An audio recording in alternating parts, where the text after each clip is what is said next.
The Korean War, everyone's favorite war, and a war that technically never ended.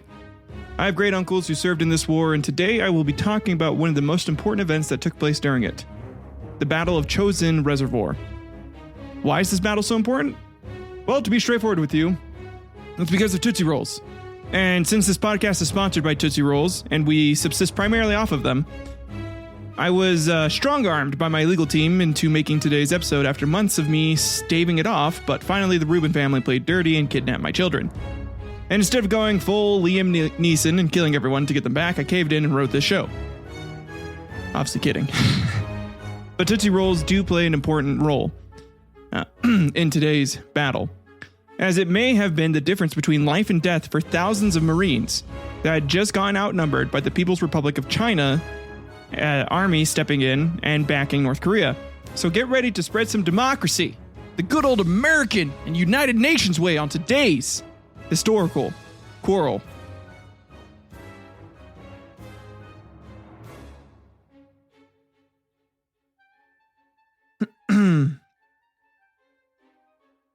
Welcome back to Historical Quarrels. I am your quarrel daddy, Tyler Eckhardt. As mentioned, today we'll be going over the Battle of the Chosin Reservoir, and the story about how Tootsie Rolls may have saved the Marines who were outmanned and desperately needed to find a way out of the predicament they had gone into due to a surprising amount of reinforcement that China had given to the North Koreans. Before we get into that, I do have a couple of announcements. First off, I am planning on launching a mini-series adjacent to this show that will be a brief 10, 30-minute episodes going over smaller events in history. This will be aimed at being more humorous and is intended as a way for me to practice my comedy writing and coming up with original jokes. They will be fairly sporadic and be named Historical Spats, so be on the lookout for those episodes coming sometime next month. Secondly, I will be finally getting some videos released for these shows and trying to add to the video portion of these episodes with some extra editing by adding in clips or pictures of the event during the episode, or just some documents and doing some basic edits. I've been slowly getting better at video editing and intend to make full use of the skills I've developed for your guys' enjoyment. Third, don't forget to hit that bell and smash that subscribe button to support the show, or leave a review if you are listening on a podcast player. It helps bring in new quarrelers who would love the show as well. That's all I have for today, so let's go ahead and dive into today's historical quarrel. You are listening to Historical Quarrels. So to begin today's episode, I want to briefly go over the Korean War, what caused it, as well as some important events leading up to the Battle of Chosin Reservoir. The Korean War was an intense and transformative conflict. It was precipitated by a variety of factors and marked by numerous pivotal events leading up to the Battle Chosin Reservoir. So the division of Korea into North and South along the 38th parallel after World War II set the stage for the Korean War. This division was a result of negotiations between the United States and the Soviet Union, who took control of the southern and northern parts of Korea, respectively, with the intention of liberating Korea from Japanese occupation. The division was meant to be temporary, but as Cold War tensions escalated, it became permanent, leading to the establishment of the Republic of Korea, which was South Korea, and the Democratic People's Republic of Korea, North Korea, each backed by the US and the USSR, respectively, and each claiming sovereignty over the entire peninsula. We also have the backdrop of the Cold War, just in general. It played a very significant role in this lead up to the Korean War. The U.S. policy of containment aimed at preventing the spread of communism, and the Soviet Union's support for communist revolutions worldwide created an environment ripe for conflict on the Korean peninsula. This ideological struggle between the superpowers made Korea a battleground for influence in the post-World War II order. And as tensions escalated between North and South Korea due to border skirmishes, and the desire of both governments to unify the peninsula under their respective regimes, these skirmishes resulted in thousands of casualties before the war officially began, underscoring the volatility of the divided Korea. The invasion of South Korea by North Korean forces on June 25, 1950, marked the beginning of the Korean War. The invasion was the culmination of extensive planning by North Korean leader Kim Il-sung, who secured the support of both the Soviet Union and China. The decision to invade was influenced by a belief that the unification of Korea under communist rule could be achieved and that the United States would not intervene militarily. Thinking for some reason that the U.S. wouldn't just step in and whip their ass for some reason. And, the United States under President Harry S. Truman responded to the North Korean invasion by seeking United Nations support to aid South Korea, marking the first significant military action under the UN flag. The U.S. involvement was driven by the Truman Doctrine and the policy of containment, aiming to stop the spread of communism in Asia. And so, to delve a little deeper into the complexities and nuances leading up to this war, there's a couple things I do want to briefly engage. Like I kind of briefly mentioned already, but just talk about it a little more. We need to talk about Kim Il-sung's rise to power. Kim Il-sung emerged as a leader within the communist movement in Korea during Japanese occupation. After World War II, with the Korean peninsula divided along the 38th parallel, Kim Il-sung was installed as the head of the North Korean Provisional People's Committee by the Soviets in 1946. And his leadership was marked by efforts to consolidate power, land reform policies, and the repression of opposition, laying the groundwork for the establishment of the Democratic People's Republic of Korea, with the DPRK, in 1948. Kim Il-sung's ambitions extended beyond the North, harboring aspirations to unite the peninsula under communist rule, which he pursued with the backing of the Soviet Union and eventually China, because Mao Zedong was going to take over in China. We also have the CIA's role in South Korea. The U.S. played a significant role in shaping the post-World War II order in South Korea following the division of Korea. The U.S. military government in the South took steps to establish separate administration, which included supporting the formation of a South Korean police force to counter communist activities, which is what kind of led to the rise of more communists and caused more issues. But the Central Intelligence Agency, or CIA, was involved in supporting South Korean intelligence and security apparatuses, helping to bolster the regime of Syngman Rhee against the internal and external communist threats. This included training and equipping South Korean forces and engaging in intelligence operations to gather information on North Korean intentions and capabilities. And so, along with that, we have the arbitrary division of Korea at the 38th parallel by the US and Soviet Union, which sowed the seeds of conflict. The division turned into a rigid and heavily militarized border, crystallizing the ideological divide between the communist North and the anti-communist South. Each Korea, with backing from their respective superpower allies, laid claim to the entire peninsula, leading to escalating tensions, skirmishes along the border. Essentially, I know I'm repeating this, but both sides really thought they should be in charge of the entire peninsula. They're like, all of Korea should be under Communist Party, or all of Korea should be fucking anti-communist. And yeah. We also have domestic and international context. Domestically, both North and South Korea face significant internal challenges, including political repression, economic hardship, and social unrest, especially after World War II. And they were tired of getting buck-fucked by the Japanese. They're pretty sick of it. Internationally, the early Cold War context heightened the strategic importance of the Korean Peninsula. The victory of the Chinese Communist Party in 1949 and the subsequent alliance between the Soviet Union, China, and North Korea alarmed the U.S. and its allies, who feared the spread of communism in Asia. They were freaking the fuck out. They're like, oh shit, this is gonna be real bad for Europe if this happens. So a bunch of military preparation skirmishes in the years leading up to Korean War. Both North and South Korea engaged in military buildup and skirmishes along this 38th parallel. These confrontations included border clashes and incursions, which both sides used to test each other's resolve and capabilities. The decision by Kim Il-sung to invade South Korea in June of 1950 was made with the assurance of support from both the Soviet Union and China. Despite initial hesitations, Stalin and Mao Zedong eventually gave their backing for the invasion, believing that a quick victory was possible and the U.S. would not intervene directly in time, essentially, before they could take over. So they're planning on just like steamrolling over South Korea. So on June 25th, when they did invade, it prompted a swift response from the international community. So the UN and US was like, well, we're gonna fuck over you guys now. So with the Soviet Union absent, unable to veto, passed resolutions condemning the invasion and establishing a UN command to support South Korea. The United States, leading the UN forces, intervened militarily, marking the official start of the Korean War.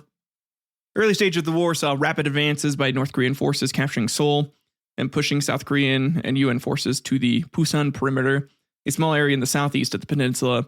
This period highlighted the initial unpreparedness and underestimation of North Korean capabilities by South Korean and US forces.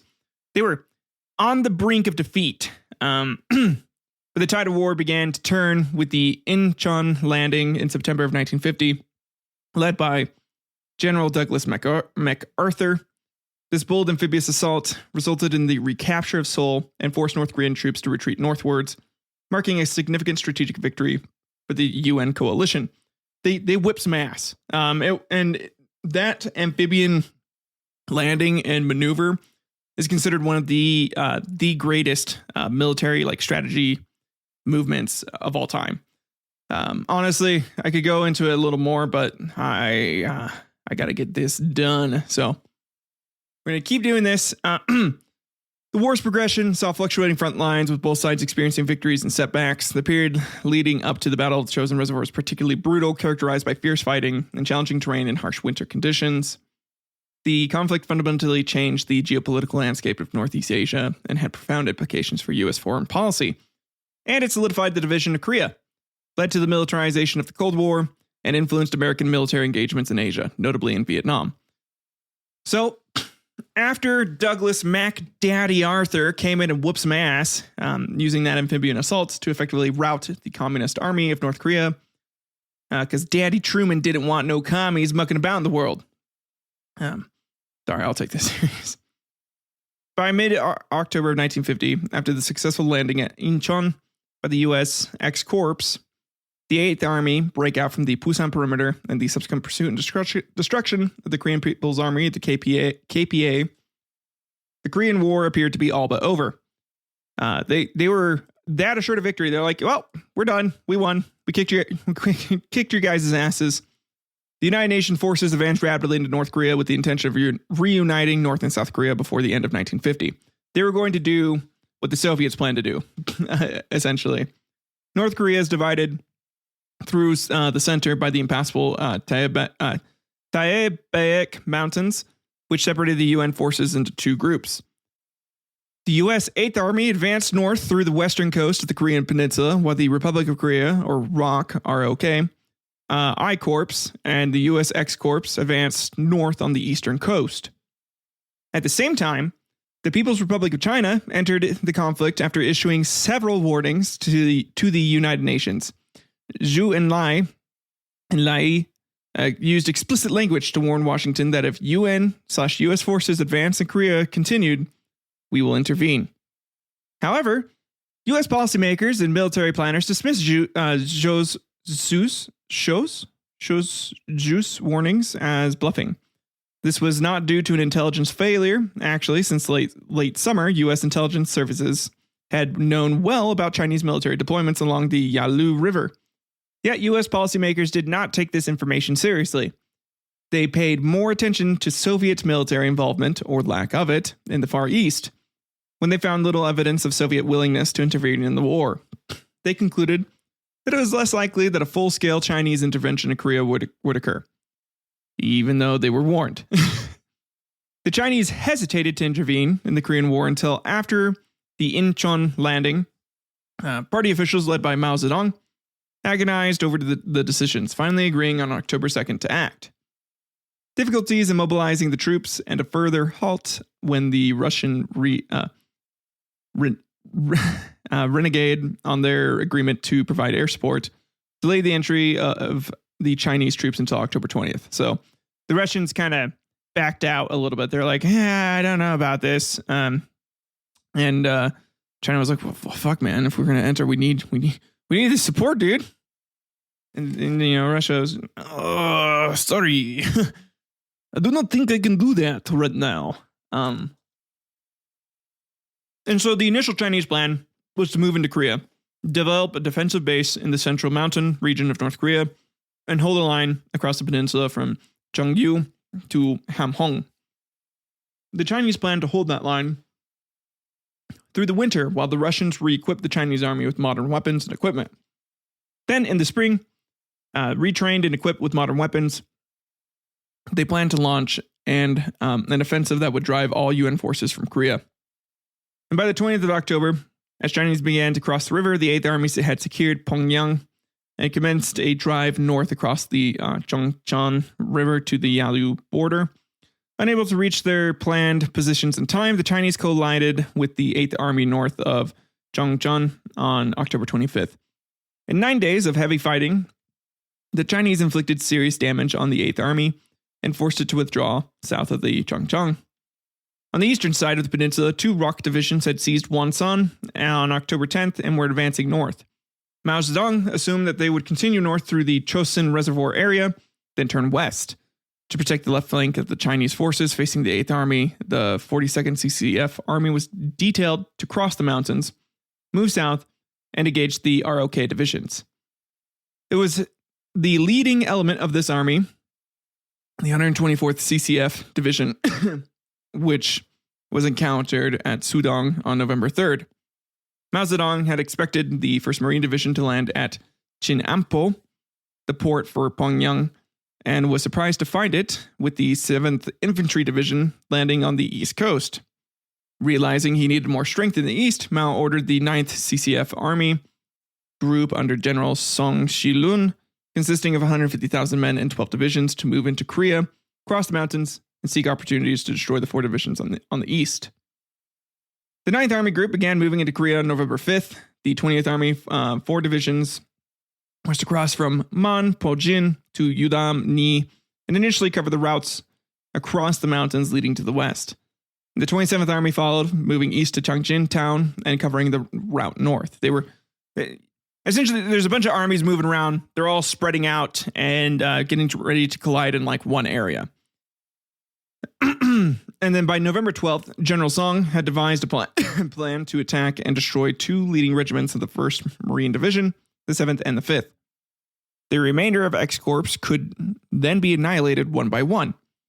General Song sent his plan to Mao for approval. In reply, Mao said, "The American Marine 1st Division has the highest combat effectiveness in the American Armed Forces. It seems not enough for our 4 divisions to surround and annihilate its 2 regiments. You should have 1 to 2 more divisions as a reserve force. The 26th Army should be stationed close to the front."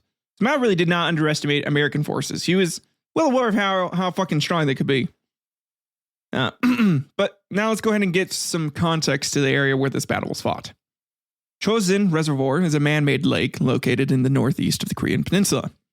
The name Chosin is the Japanese pronunciation of the Korean place named Changjin, and the name stuck due to the outdated Japanese maps used by UN forces, which I am sure the Korean forces we were allied with were super cool with. You know, us using, and definitely weren't upset about the country who ravaged and raped them was supplying that much intel to the UN. Yeah. Koreans and the Japanese do not get along, man. Not get along at all. Anyways, the battle's main focus was around the 78-mile long road that connects Hungnam and Chosin Reservoir, which served as the only retreat route for the UN forces. Through these roads, Yudami-ni and Shinhong-ni, located at the west and east side of the reservoir respectively, are connected to the Hagaru-ri, now Changjin-u. From there, the road passes through Kotori and eventually leads to the port of Hungnam. The area around the Chosin Reservoir was sparsely populated. The battle was fought over some of the roughest terrain during some of the harshest winter weather conditions of the Korean War. The road was created by cutting through the hilly terrain of Korea with steep climbs and drops. Dominant peaks, such as the Phonchilin Pass and the Toktong Pass, overtook the entire length of the road. The road's quality was poor, and in some places it was reduced to a 1-lane gravel trail. On the 14th of November of 1950, a cold front from Siberia descended over the Chosin Reservoir, and the temperature plunged, according to estimates, to as low as negative 36 degrees Fahrenheit, or negative 38 degrees Celsius. The cold weather created considerable danger of frostbite casualties and was accompanied by frozen ground, icy roads, and weapon malfunctions.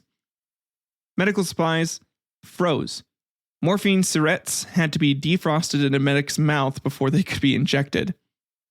That'd be fucking crazy. You're watching your doctor trying to essentially just putting a bunch of morphine into his mouth and then getting ready to inject it into you. You're like, oh God, I'm going to get some saliva. That's some cross-contamination issues right there for sure. It's blood plasma was frozen and useless on the battlefield. Even cutting off clothing to deal with the wound risked gangrene and frostbite. Batteries used for the jeeps and radios did not function properly, and the temperature quickly ran down. The lubrication in the guns gelled and rendered them useless in battle. Likewise, the springs on the firing pins would not strike hard enough to fire the round or would jam, which is, pretty fucking bad. You don't want that to happen. But this was true for both divisions. Although the 1st Marine Division landed at Wonsan as part of Allemann's U.S. X Corps, Allemand and Major General Oliver P. Smith of the 1st Marine Division shared a mutual loathing of each other that dated back to a meeting before the landing at Incheon, when Allemand had spoken of how easy amphibious landings are, even though he had never been involved in one. Smith believed there were large numbers of Chinese forces in North Korea, despite the fact that higher headquarters in Tokyo said otherwise. Baumann felt Smith was overly cautious. The mutual distrust between the commanders caused Smith to slow the 1st Marine Division's advance toward the Chosin Reservoir in violation of Allemand's instructions. Smith established supply points and airfields along the way at Hagaruri and Kotori. As the U.S. X Corps was pushing towards the reservoir, the Chinese formulated their strategy based on their experiences in the Chinese Civil War. Working from the assumption that only a light UN presence would be at the reservoir, the Chinese Ninth Army was first to destroy the UN garrisons at Udami-ni and Singhong-ni, then push towards Hagaruri. Believing the bulk of the U.S. X Corps would move to rescue the destroyed units, the Ninth Army would then block and trap the main UN forces on the road between Hagaruri and Hungnam. The Ninth Army initially committed 8 divisions for the battle, with most of the forces concentrated at Udami-ni and Singhong-ni. The flaw in the Chinese plan was a lack of accurate intelligence about UN forces.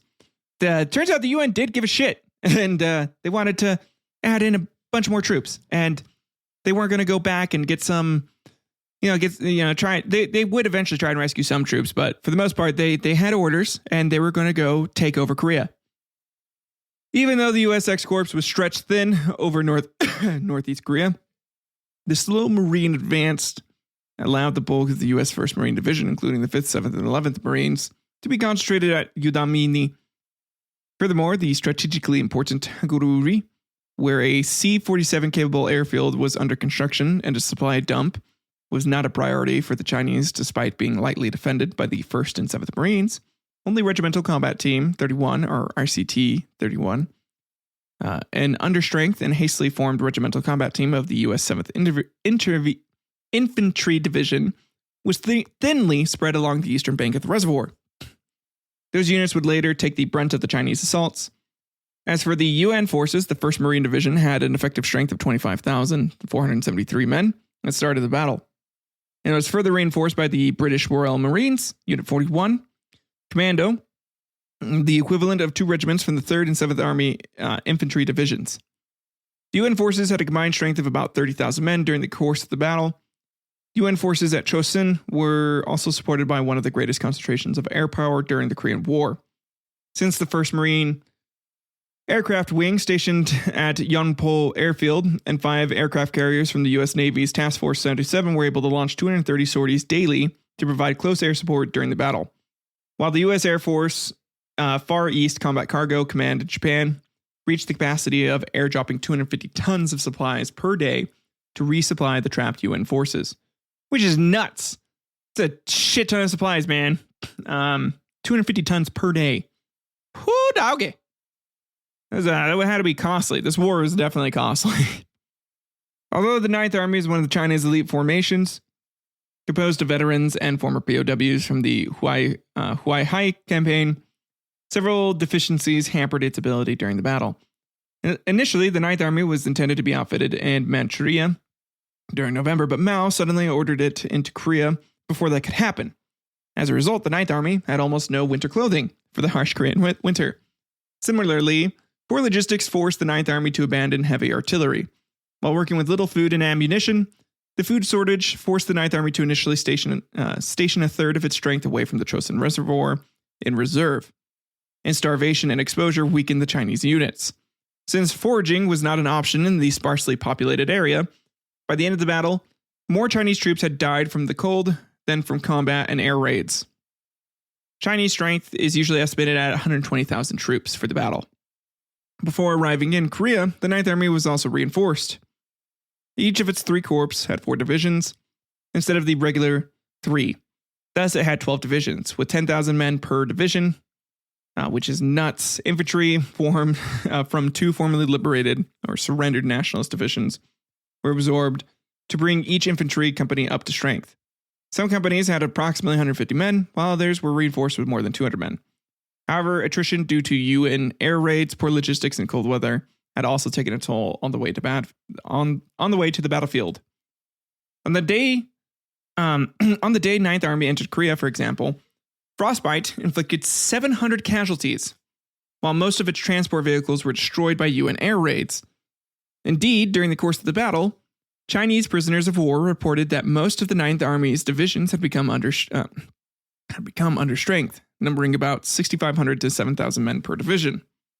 These factors, plus uncertainties over the Chinese order of battle in Western sources, led some historians to revise Chinese numbers down to as low as 60,000 during the course of the battle.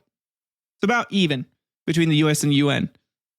Eventually, all 12 Chinese divisions of the Ninth Army were deployed, although the 78th and 88th divisions of the PVA's 26th Corps did not make contact with UN forces during the course of the battle. And on the 9th of November 27th, the PVA 20th and 27th Corps of the Ninth Army launched multiple attacks and ambushes along the road between the Chosin Reservoir, Kotori, Udamni. The 5th, 7th, and 11th Marines were surrounded and attacked by the PVA 79th and 89th Divisions, with the 59th Division attacking the road between Udamni and Hagururi to cut off communication. Similarly, RCT 31 was isolated and ambushed at Singhongni by the PVA 80th and 81st Divisions. At Hagururi, the 1st Marine Division command headquarters was targeted by the PVA 58th Division. Finally, the PVA 60th Division surrounded elements of the 1st Marines at Kotorori from the north. Caught by complete surprise, the UN forces were cut off at Udamni, Singhongni, Hagururi, Kotori by the 28th of November. Now here is where tootsie rolls come in to save the motherfucking day. Acting on General Allman's instruction, General Smith ordered the 5th Marines to attack Mupyeong-ni on the west side of the Chosin Reservoir on the 27th of November. The attack was stalled by the PVA 89th Division and forced the Marines to dig in on the ridges surrounding Udamni. As night came, 3 Chinese regiments, the 79th Division, attacked the ridges on the north and northwest of Udamni, hoping to annihilate the garrison in one stroke. Close-range fighting soon developed as the attackers infiltrated the Marine positions, but the 5th and 7th Marines held the line while inflicting heavy casualties on the Chinese. As day broke on the 28th of November, the Chinese and Americans were locked in a stalemate around the Udamni perimeter. The most prolific legend about tootsie rolls at Chosin involves miscommunication between Marines and Air Force Supply Command. According to legend, Marines at Udamni and or Toktong Pass called for a drop of 60mm mortar rounds, codenamed Tootsie Rolls. That's right. They named these motor rounds fucking Tootsie Rolls, guys. It's great. So supposedly, the Air Force drop contained crates of Tootsie Rolls, not 60mm mortar shells. This legend gained momentum around 2000, the year 2000, as oral histories by Korean veterans emerged in large numbers. Nevertheless, there is no historical evidence that the story is true. Many Chosin veterans, also known as the Chosin Few, have mentioned Tootsie Roll's presence, using them to plug bullet holes in equipment and boost energy. They would straight up like chew up the Tootsie Roll, and then because of how fucking cold it was, they could stick it in equipment with bullet holes, and it would freeze and solidify up and like close it off, which is nuts. And then like they'd essentially be eating these Tootsie Rolls and like get a sugar high. The Marines at Chosin did run out of artillery ammo and requested airdrop resupply. Still, these airdrops normally were pre-arranged quantities of ammo, medicine, water, rations, and weapons. with commanders able to request more or less of each. And between the 1st to the 6th of December, several tons of supplies were airdropped, most containing vital supplies. And some did include items that were not requested. I actually found, if you go on to the Korean War Project or www.koreanwar.com, you can actually find a list of supplies that were airdropped. And in some of these lists, Tootsie Rolls are mentioned, which is crazy. It's super cool. Additionally, only 60 to 70% of the drop supplies could be recovered. The rest were lost or too damaged based on this information. It seems most likely that Combat Cargo Command, which ran the airdrops, had a significant supply of Tootsie Rolls available and just sent these along as a part of the ration drop. Like, fuck it. Send some Tootsie Rolls in. That's what our boys need. They need Tootsie Rolls. They need sugar. Get it in their bodies. They were lightweight and hardy, making their recovery after being dropped much more likely than other supplies. They probably had not been specifically asked for, but it does seem that other asked for supplies did reach the Marines. Additionally, no after-action reports mention what would have been a significant screw-up. There is no mention of Tootsie Rolls at all, or that requested. Well, no, there are mention of Tootsie Rolls. I went and checked. Sorry, I'm reading this from online site, the usmcmuseum.com. Which appears to have some inaccurate information. So there is a mention of Tootsie Rolls, but there is not any mention that the requested ammo was not received. So the Marines of the Chosin Reservoir campaign certainly remember the Tootsie Rolls fondly in interviews after the war. Now here's a more detailed account of that day and the battles that took place. So the PV 89th Division was, as night came, 3 Chinese regiments again came in and they started doing close quarters combat. And the 5th and 7th Marines held the line while inflicting heavy casualties on the Chinese. And due to the gun jamming, there was a lot of close quarter combat and hand-to-hand combat. And so these Marines, powered by Tootsie Rolls and cocaine, they were able to rip the head off of many opposing combatants and devour their blood to fuel their coke and Tootsie Roll rage further. This report actually led to the Rubin family test launching a fusion product of Coke and regular Tootsie Rolls that was known as Cookie Rolls. The product would have a failed launch due to the name Kooky, spelled Kooky, sounding too similar to the name Cookie, like the treat, like a cookie, like an Oreo cookie, causing confusion for the lead-addled minds of American families in the 1950s. On top of that, upon testing the product, the taste testers became addicted to it and would actually sleep in the factories where they were producing the product to try and steal the rolls, which were said to be pretty much 70% cocaine with a little bit of chocolate. These original product testers were even said to be begging the workers, even going so far as to offer fellatio to some of them for just one roll. Luckily, the owners of Tootsie Rolls had a conscience and decided that maybe this product, which was intended for kids, shouldn't be pushed out, and opted instead to add the vanilla flavor just to keep the coloring of the cookie rolls consistent, and opted to keep the name as just Tootsie Rolls. And we were actually able to uncover an ad that they had planned for the cookie roll product that was only played once in the Mansfield, Ohio area.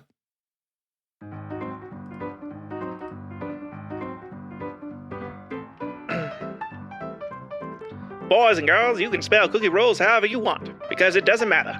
What does matter is that cookie rolls are the best thing you will ever eat in your entire life. I can promise you that the first time you try this sweet treat, you will want another, then another, then another, and you won't stop until you are forced out of the candy store.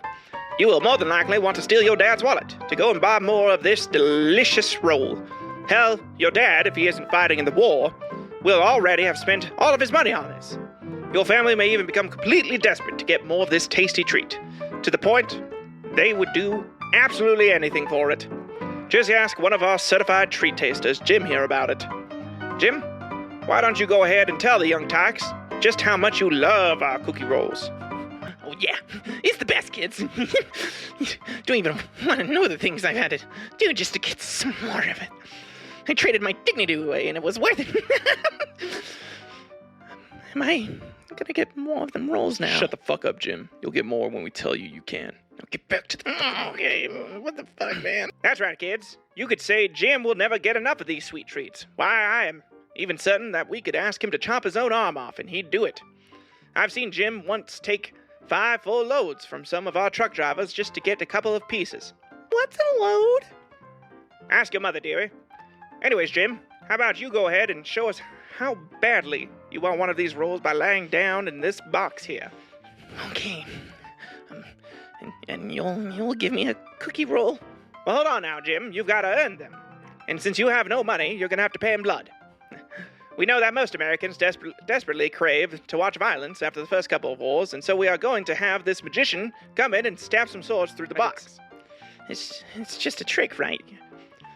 You're not actually going to stab me, right? This just seems like a regular old box. Wait. Yep, kids, as you can see, cookie rolls are with it. And you two will do anything to get your hands on more I thought we were after friends. just one roll. Why are you ignoring me? Oh, no. Now, shut up, Jim.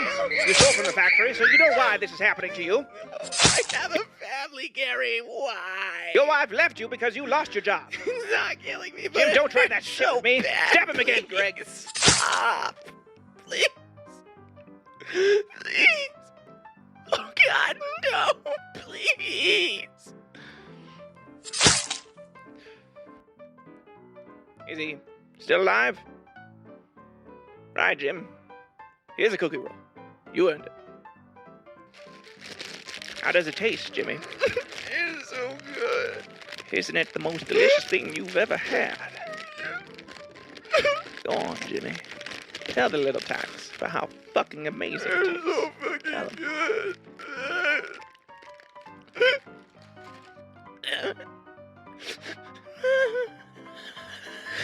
It's so good. Yeah, that's right it is, boy. You take that now. You take that. Take that, you little crybaby bitch. And all of this was worth it, right, Jimmy? Tell the little tykes. You'd have this happen to you again with just one more of these tasty cookies. I would. God, it was worth it. I would. You heard it right here, folks. Cookie rolls are so tasty you'd sign up to get tortured for it. So go to your local candy shop and pick up some delicious cookie rolls right now.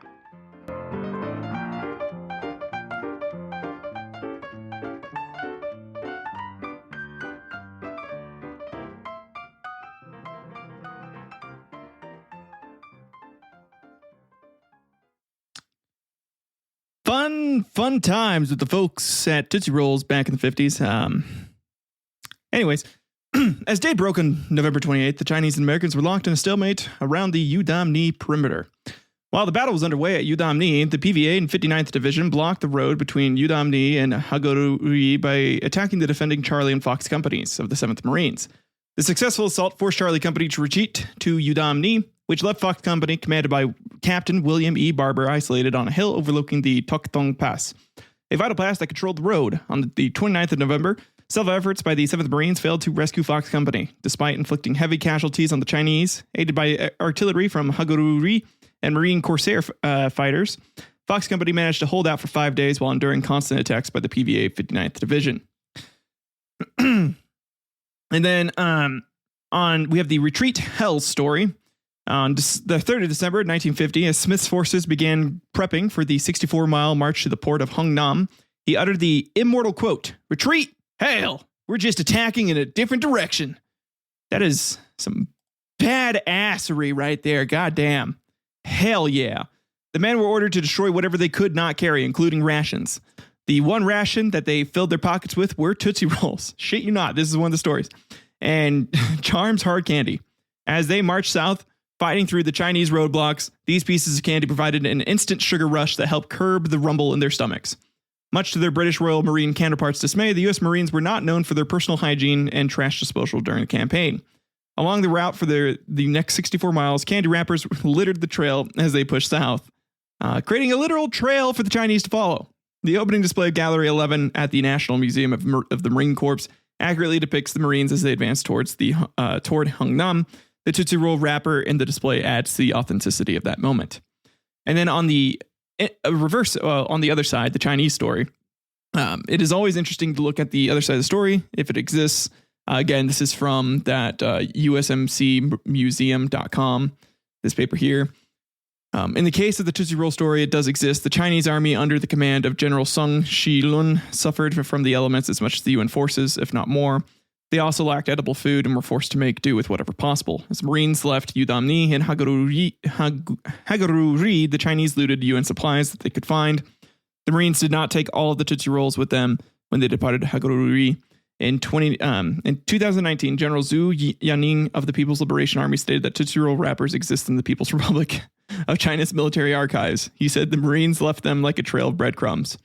It was not like we followed the candy because we knew where the Marines were, because we knew where the Marines were at all times. You know, that's them being cocky. We most appreciated any food that the Marines left behind. It is an exciting twist to the story from the other side of the fence. Who would have thought that the Marine Corps history exists in the Chinese military archives? So, after a short rest, the breakout began on the 6th of December with the 7th Marines as the vanguard of the retreating column. While the 5th Marines covered the rear, 171 at the same time, the much delayed PVA 26 Corps arrived at the Hagaruri with their divisions to relieve the 58th and 60th Divisions. And as the 7th Marines pushed aside the PVA 76 Division south of the Hagaruri, the 5th Marines took over the Hagaruri perimeter and recaptured the East Hill from the 76th Division in a last effort to stop the breakout. The customary Chinese night attack was launched, with the 76th and 77th Division striking the Hagaruri perimeter from all directions. The Marines repulsed the attacks, inflicting heavy casualties. So, after the failure of the 26th Corps of the Hagaruri, the PVA High Command ordered the 26th and 27th Corps to chase the escaping UN force, with the 20th Corps assigned to block the escape route. But with most of the 20th Corps destroyed at Udamni and Hagaruri, the only forces between Koto-ori and Hongnam were the remnants of the 58th and 60th Divisions. In desperation, Song Shi-lun ordered these troops to dig in at Funchilin Pass while blowing up the vital bridge, hoping the terrain and obstacles would allow the 26th and 27th Corps to catch up with the retreating UN forces. But it did not end up working out that way, because in what historians call the greatest evacuation movement by sea in U.S. military history, a 193-ship armada assembled at the port and evacuated not only the UN troops, but also their heavy equipment and roughly a third of the Korean refugees. One victory ship, the SS Meredith Victory, evacuated 14,000 refugees by herself, despite being designed to carry only 12 passengers, which is insane. I don't even want to do the math to figure out how many extra passengers, what percentage that is of. Oh, shit. That's just crazy. Anyways, the last UN unit left at 14:36 or 2:36 p.m. on the 24th of December, and the port was destroyed to deny its use to the Chinese. The battle ended the UN forces' expectation of total victory, including the capture of North Korea and the reunification of the peninsula. By the end of 1950, PVA/KPA forces had recaptured North Korea and pushed UN forces back to the 38th parallel. Serious consideration was given to the evacuation of all U.S. forces from the Korean peninsula, and U.S. military leaders made secret contingency plans to do so. The disregard by Far Eastern Command under MacArthur of the initial warnings and diplomatic hints by the PVA almost led the entire UN army to disaster at Chungcheon River and Chosin Reservoir, and only after the formation and stabilization of a coherent UN defensive line under Lieutenant General Matthew Ridgway did the period of headlong retreats from an attacking unsuspected foe cease. On the other hand, the battle affected the PVA in two ways, both of which had the result of helping the UN command to secure its position in South Korea. While losing North Korea, first according to historian Xu Guangzhang, PVA commanders were persuaded by their victories at Chosin and Chungcheon that they could defeat American armed forces, and this led to unrealistic expectations that the CPV or PVA would work miracles. Second, the heavy casualties caused by sub-zero temperatures and combat plus poor logistical support weakened the PVA's 8 elite divisions of the 20th and 27th Corps.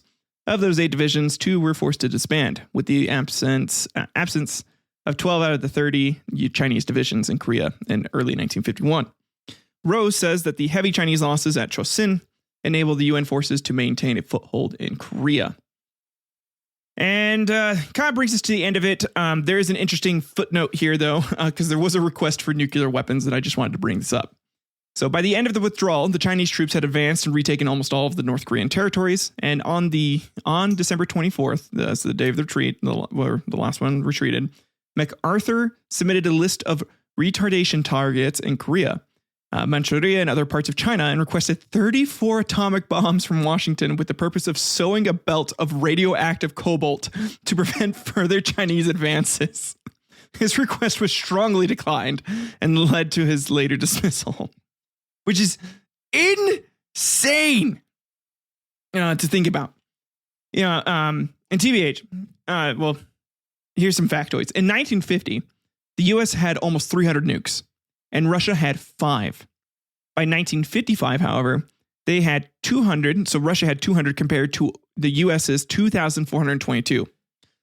Now, if any of you have played the game Civilization before and do a tech speed run, you know that it is always best to take out potential aggressors before they can capitalize on a technological advancement, especially if you have a higher military count. And really, especially, like, let's say you're playing and Gandhi researches nukes and starts trying to develop them, you better nuke the shit out of him first. Otherwise, you are getting nuked yourself.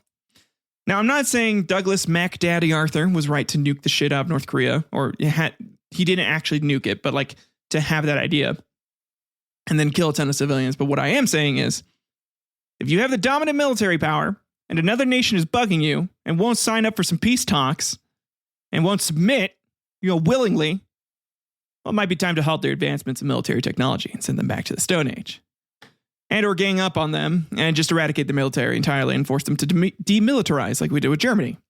And when they eventually cave into your political ideology and concede that it is the right way to govern a nation, and you force them to share interests with you, then you make a new ally, again, like with Germany. The US had a chance to nuke the fuck out of each communist country, but chose not to. And to me, that speaks volumes of our country's character, and is probably why I should definitely never be in charge of a weapon that changes the current world meta for combat. What do you guys think, though? Did America make the right move logically, knowing what we know now of how these countries are interacting with other nations? Maybe we did it. Morally, I think so, but I would love to know what you all think. And you can leave a comment below, or if you're watching on YouTube, or write into historicalquarrels@gmail.com. And I'd love to read some responses at the end of next week's episode and see what you all think. And that brings us to the end of today's historical quarrel.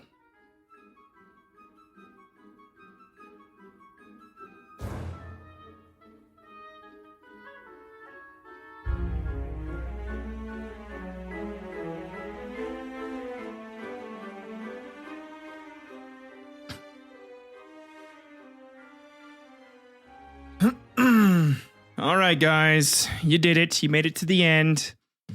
Please like, comment, subscribe if you enjoyed today's episode.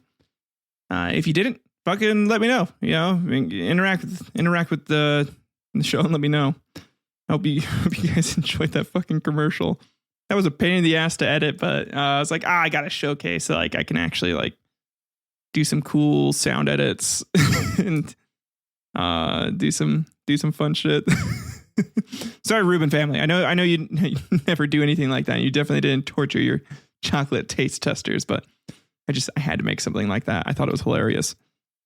Yeah, not a whole lot today at the end. I just thought this battle was interesting. I thought it was a really cool event in history, and I wanted to share it with you guys. Next week, gonna go into some more. I don't know. Like, I have a couple ideas for next week's episode. I have like 2 pretty much like timeline scripts written out. So where like I have the timeline of events and stuff, but I haven't like typed in a bunch of other stuff or like pulled in a bunch of first person sources to like read. So I'm gonna choose between them. If you guys have any suggestions or battles you want me to cover, let me know. You can also do that by writing into the email, the historicalquarrels@gmail.com, or leaving a comment below on YouTube. I'll definitely do my best to cover that. I'm probably going to do something like further back in the past again. So it's going to be more ancient history, less first person accounts, more just shit that we have here. The historians have gathered. Oh, sorry, a little sleepy. Had a long night typing up some of this. So, but seriously, thank you guys. Thank you so much for the support and for the love you guys have been showing to the show. Especially for Hard Homies. Hard Homies has been picking up a lot more. We've been having a lot of fun with it. I am so excited for my buddy to be moving back. We're going to be recording probably like more in person, like live episodes here soon. So that'll be a good time. It might not be live, and we might just do like a stream or two or something. So if you want to catch us on that, you can. Yeah, I don't know. Like I said, I don't have a whole lot, but if you guys are, I don't know, if you guys are having a hard day or hard week, know that it doesn't last forever. Know that there are good times coming around. It may take a month, may take a couple months, may take a full year, but good time is coming around. So don't give in to despair. Try and find something that makes you happy, or just try and go make other people happy. Like try and go do like food, like food shelters, and volunteer over there to help like prepare food for some people, and I don't know, just do something, like do some acts of service for other people, because it might end up making you feel good and making you feel happy. Really like that advice. So that's all I'm going to leave you guys with today. I am out. You have a good one. Bye-bye.